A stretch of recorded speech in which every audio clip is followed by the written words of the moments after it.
Tiga, kesilapan Datuk Seri Anwar Ibrahim ketika menjawat jawatan Perdana Menteri. Apakah itu?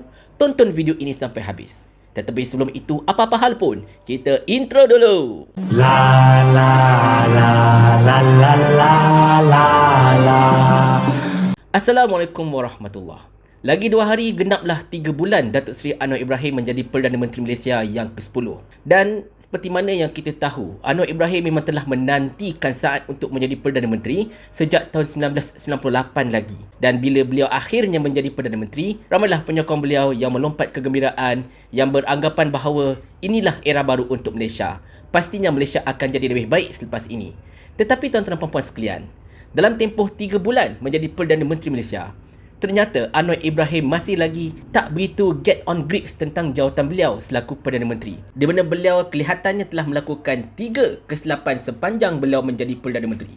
Yang pertama, apabila beliau melantik seorang yang masih lagi dibicarakan di mahkamah atas 47 kes rasuah dan juga penyelewengan sebagai timbalan Perdana Menteri. Dan perkara ini sebenarnya menjadi bahan pertikaian bukan sahaja dekat dalam negara ini, tetapi di luar negara juga. Dan setiap kali dibangkitkan dengan persoalan itu, Datuk Seri Anwar sentiasa akan mengelak daripada menjawab dengan direct kenapa beliau melantik orang yang masih ada 47 kes yang sedang dibicarakan sebagai timbalan Perdana Menteri. Walaupun diberikan hujah akan berlaku konflik kepentingan dan juga bakal memberikan isyarat yang salah tentang iltizam Datuk Seri Anwar untuk reformasi dan juga untuk menghapuskan rasuah, tetapi beliau nampaknya tidak mampu untuk menjawab dengan tuntas mengapakah orang seperti ini dilantik sebagai timbalan Perdana Menteri. Selain daripada alasan beliau perlukan kerajaan yang stabil. Macamlah tak ada orang lain dalam UMNO itu yang boleh dilantik sebagai timbalan Perdana Menteri, betul tak? Dan benda ini akan terus menghantui beliau sehinggalah tamat tempoh beliau selaku Perdana Menteri ataupun Zaid Hamidi itu meletakkan jawatan. Kesilapan yang kedua ialah apabila beliau memegang 2 jawatan besar sekaligus, iaitu sebagai Perdana Menteri dan juga Menteri Kewangan. Benda ini sebenarnya berlawanan dengan iltizam beliau sendiri yang selama ini menegaskan Perdana Menteri tidak boleh memegang jawatan lain apatah lagi jawatan Menteri Kewangan. Sebab Perdana Menteri itu sendiri mempunyai kuasa yang begitu luas.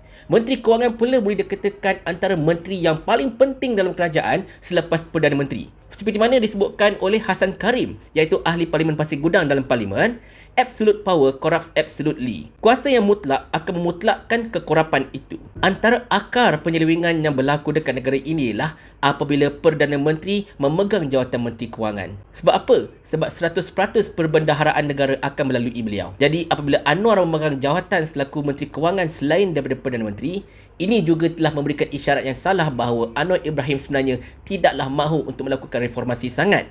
Tetapi dalam masa yang sama juga, beliau terdedah kepada kebarangkalian untuk menyalahgunakan kuasa beliau. Kesilapan yang ketiga ialah beliau bertindak sebagai public prosecutor dalam ucapan-ucapan beliau.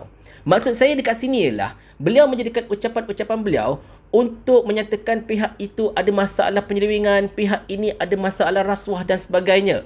Beliau menjadi pendakwa raya umum ketika berucap di pentas Perdana Menteri. Sedangkan rakyat pada ketika ini memerlukan seorang Perdana Menteri yang memikirkan masalah mereka, yang memikirkan masalah kos sara hidup, yang memikirkan masalah harga barang yang semakin meningkat dan macam-macam lagi. Tetapi Datuk Seri Anwar Ibrahim tampak lebih gemar untuk menjadi pendakwa raya umum dengan menuduh orang itu bersalah, menuduh orang ini bersalah, mengimplikan bahawa orang itu mungkin menyeleweng dan sebagainya. Benda ini sebenarnya memberikan satu isyarat yang tidak betul bahawa Perdana Menteri ini adalah seorang yang pendendam, bukan memikirkan masalah rakyat sangat, menjadi Perdana Menteri untuk menjatuhkan musuh-musuh politiknya.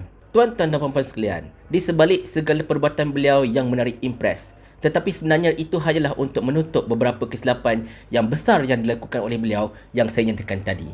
Masa masih panjang. Baru 3 bulan Datuk Seri Anwar Ibrahim menjadi Perdana Menteri. Dan saya yakin berkemungkinannya pada masa akan datang, keadaan akan menjadi lebih baik.